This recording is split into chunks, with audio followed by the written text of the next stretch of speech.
प्रशांत कोरटकरच्या जामीन अर्जावर सुनावणी सुरू झालेली आहे। कोल्हापूर जिल्हा सत्र न्यायालयाच्या सुनावणीला सुरुवात झाली आहे। त्यामुळे कोरटकरला व्हीसीद्वारे या सुनावणीमध्ये हजर करण्यात आलेले आहे। तुरुंगातील मुक्काम कायम राहणार की दिलासा मिळणार याकडे लक्ष लागले।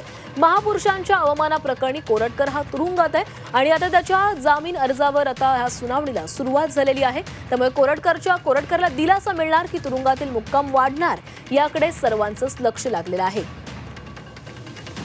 तर छत्रपती संभाजी महाराज आणि शिवाजी महाराजांचा अवमान केल्याप्रकरणी आणि इंद्रजित सावंत यांना धमकी दिल्याप्रकरणी प्रशांत कोरटकर याला अटक करण्यात आलेली आहे आणि त्याने आता जामीन अर्ज दाखल केला होता आणि या जामीन अर्जावर सुनावणी होणार आहे। कोल्हापूर जिल्हा सत्र न्यायालयामध्ये सुनावणी सुरू झालेली आहे आणि त्यामुळे आता सुनावणी अंती त्याचा मुक्काम वाढणार की त्याला दिलासा मिळणार याकडे लक्ष लागलेलं आहे।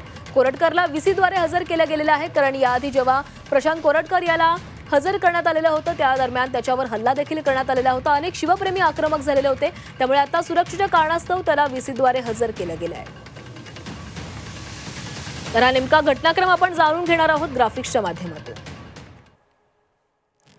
25 फेब्रुवारीला इतिहास संशोधक इंद्रजित सावंत यांना धमकी देण्यात आली होती।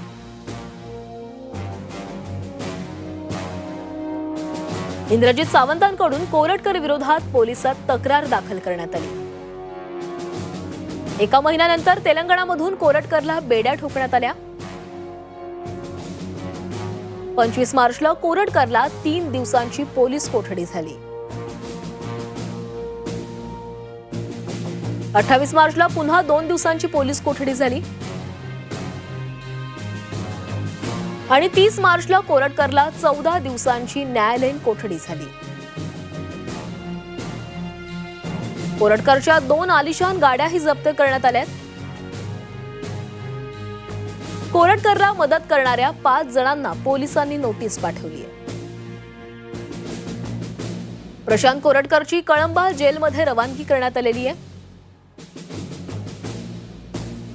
कोरटकरच्या जामिनावर आता सुनावणी पार पडतीये।